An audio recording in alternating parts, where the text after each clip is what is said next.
We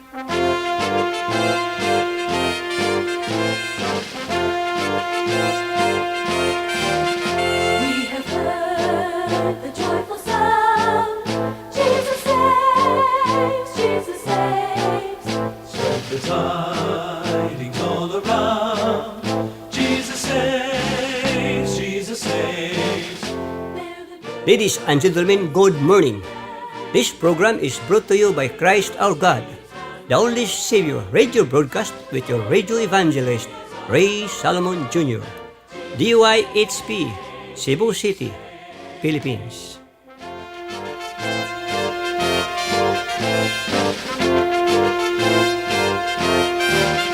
Sing above the battle's drum. Mga higala, sa dili pa kita mamati sa mensahe sa pulong, ato usang paminawon ang mensahe sa awit. Ang mag-aawit kanato ning kabuntagon mao si Brother Romel Elec. Gikan kini siya sa Toledo City. Kini siya may mga album na, may CD o niya ihatag niya ang iyang awit ning kabuntagon nga naguluhan. Gugma para sa tanan. Pastilan. Pero tiyan kaya di na po dugay ang Valentine's, no? Pebrero. Love month ka na. Karon, mamati kita sa awit ni Brother Romel, Gugma para sa tanan.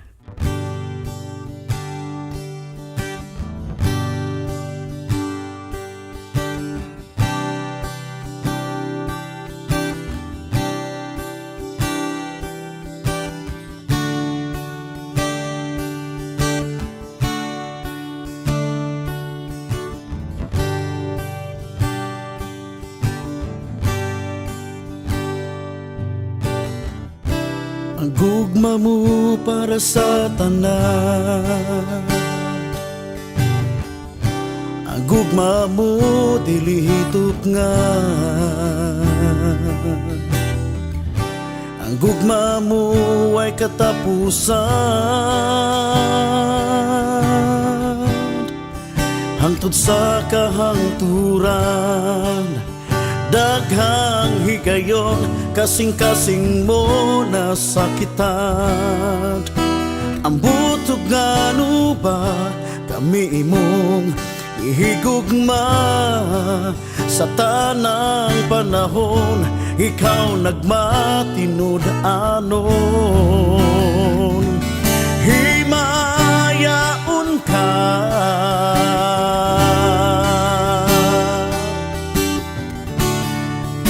ikaw lamang, O Diyos, ang among gikinahanglan.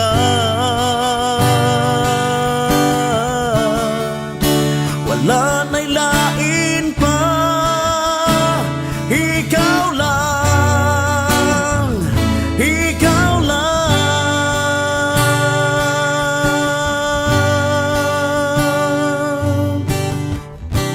Ang gugma mo para sa tanan, ang gugma mo dili hitop nga, ang gugma mo ay katapusan, hangtod sa kahangturan. Daghang higayon, kasing-kasing mo nasakitan. Ang butog nga ba kami imong gihigugma. Sa tanang panahon, ikaw nagmatinud anon. Himayaon ka,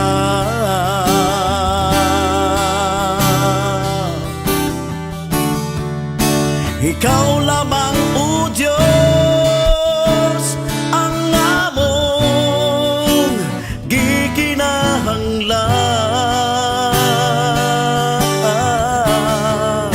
Wala na'y lain pa, ikaw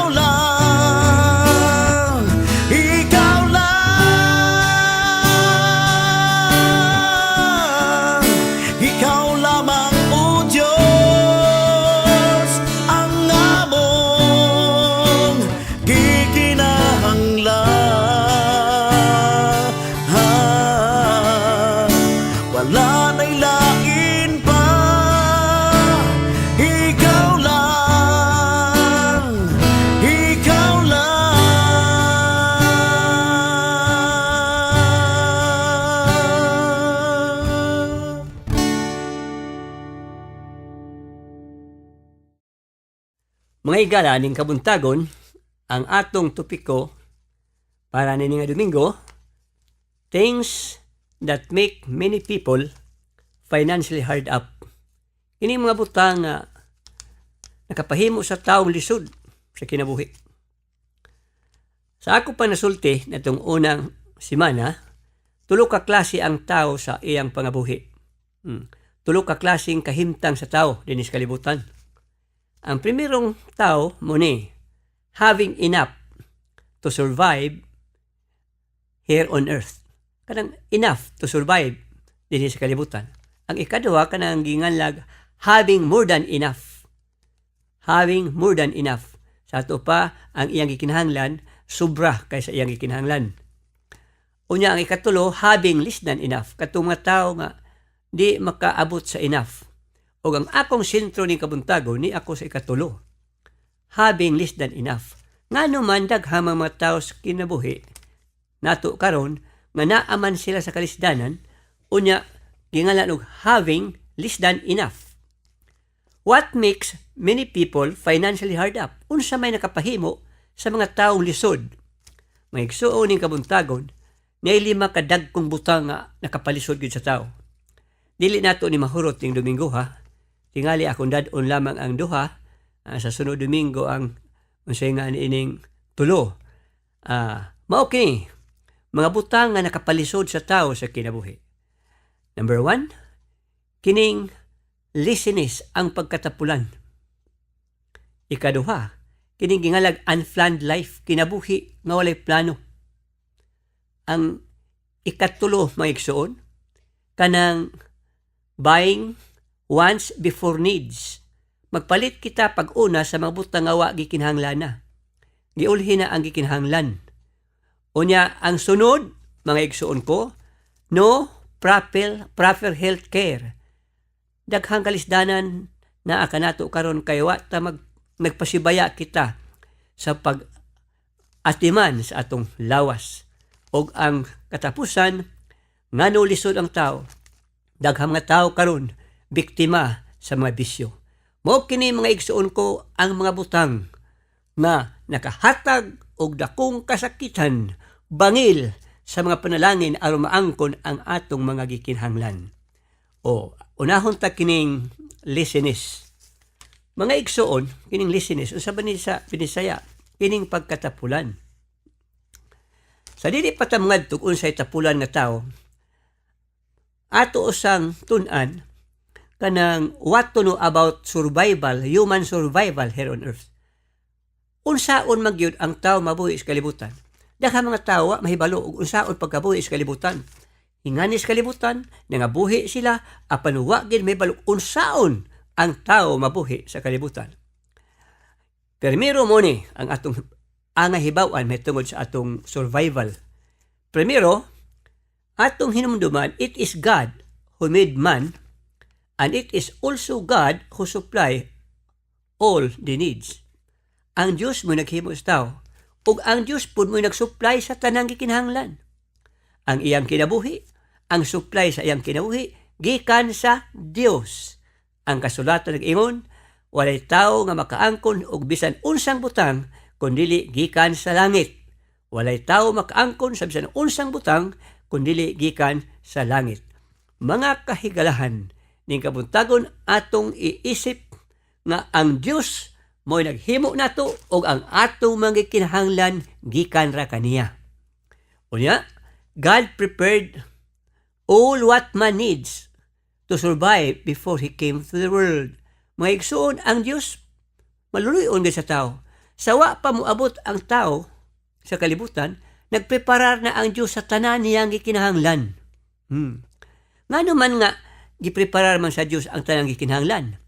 Kay that man mino nga it is not he who supply his need. Aron ang tao mahibalo nga dili gid siya ang nagsupply sa iyang kinabuhi kundi ang Dios. Kay guwa pa ni preparara moingon ang tao nabuhi ko tungod nako. Apan kini nagiuna sa Dios ang mga butang gikinahanglan sa wa pa siya mabot, dili na gid siya makarason nga siya ay nagbuhi siyang kagalingon. Ang Ginoo nagbuhi sa tanang may kinabuhi. Unya, at upong hibaw-an, it is God who made all man's need. Ang tanan gikinahanglan sa tao, wa himo as tao. Ang Dios ang naghimo. When man came, God did not ask him to make an heir, but only to breathe. Maigsoon ang tanang butang din sa kalibutan, nga imo gikinahanglan ni ana. Di ka na pahimuon sa Ginoo. Primero, ang himo sa Dios aron ka mabuhi, hangin. Uya, wa ka pahimo og hangin. Kaysa may makahimog hangin. Unsa may imong buhaton, ginhawa na lang, para sayo na. Ug himo kapag oxygen, mugadto ka sa hospital, aron mahal pa na oxygen. Ang Dios unsa man naghimog hangin.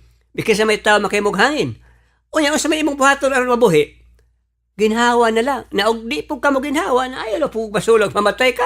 Ayaw pud basulog ang Dios kung mamatay ka kay wa ka man mo ginhawa. Sunod, hinghatag ang Dios og tubig. Wa ka pahimo og tubig. Kaya ang paghimog tubig, ang Diyos ay makahimo. Aron ka makainom, magkabo ka na lang. Ayaw po ang Diyos ayaw, di na po makatarunganon. Na uhawon ikaw, kaya ka mo kabo, na imo na ng problema. Kaya ang Diyos, nagnaan ay tubig. So, na ay tubig na tuas tuburan, na ikaw na maghimog water system, basta ang water iya, ang system na imo. Mao ka na ang kabubuton sa Diyos. Karon, ang Diyos naghimog kahoy. Wa ka pahimo og kahoy. Ang imo na lang ang makalung ka pangahoy. Kita ka? That is the law of human survival here on earth. O here on earth. Karon, wa ka pahimo og itlog sa Ginoo. Kanang eggs. Nga naman, di ka maging makahimo. Unsa mali imong buhaton, magbuhi kag ugang. Nana imong itlog ay pagkasayon. Wa gyud ka pahimo og itlog. Gipabuhi ka lang og itlog. Okay, ni atas mga hayop. Wa ka pahimo sa Dios og hayop, kadi ka kahimo. Wa ka pahimo og manok. Wa ka pahimo og baboy. Ha? Wa ka pahimo og unsa ning kanding, baka. Unsa man gipabuhi kan anang mga mananap. Og imo ka na silang buhion, may mananap ka. Makakaon kag manok, makakaon kag baboy, makakaon kag baka, makakaon kag kanding. Apag di ka magbuhi na magpalit ka tingali. Ikado, uban. Ang Diyos wa ka pahimo og gatas, milk. Wa ka pahimo og gatas. Unsa man lang, hala ngadto sa baka pagpuga na lang mo sa suso sa baka, tuwa mo agas ka ng gatas. See? Wa ka pahimo og gatas. Ang pagpurpislit sa suso tong gatas, aron makuha. Kita ka igsoon ko. So, kining atong padagan karon, di ka makaingon nga ikaw nagbuhi sa mong galingon. Di ba? Okay. Gipahimo ka sa Diyos og isda. Gipahimo kang isda, wa ka pahimo og isda. So wa pa ka maabot na kanang isda ang kadagatan. Unsa may gihimo, unsa may himuon. Mamasol ka na lang. Na ug di ka pud mamasol, na di ka gil ka og isda, di na pud nimo mabasol ang Ginoo. Mga utanon, wa ka pa himo og pitsay, wa ka pa himo og tangkong, wa ka pa himo og kalabasa. Unsa may sugo sa Dios, tanom og naana nimo. Unya ang Dios wa ka pahimo og bugas, humay. Wa ka pahimo og bugas mais. Kadi ka magkahimo og bugas. Unsa may di ka pud kahimo og bugas mais, bugas humay. Unsa mali imong buhaton? Magtanom. Pagkasayon ay paghimog bugas. Kisa may tao, ang scientist di kahimo og bugas. Bisag kinsang tao di kahimo og bugas. Apan unsa may imong buhaton? Tanom. Pagtanom mo turok, magigsuon ko. Kita ka? Unya, kalami pos pagtanom. Kay baw kag magtanom ka, way pinili ang yuta o magtanom ka. Og makasasala ka, pagtanom nimo turok. Unya, buotan ka po, mo turok. Pagkanindot ng yuta. Sanit magigsuon ko, mamaayong tao o madaotang tao, way gutom. Kaya nga naman, madaotang kag mamaayo, gitubungan tatanan sa Diyos. Giusa ta sa Diyos, gitagaan ta sa kita.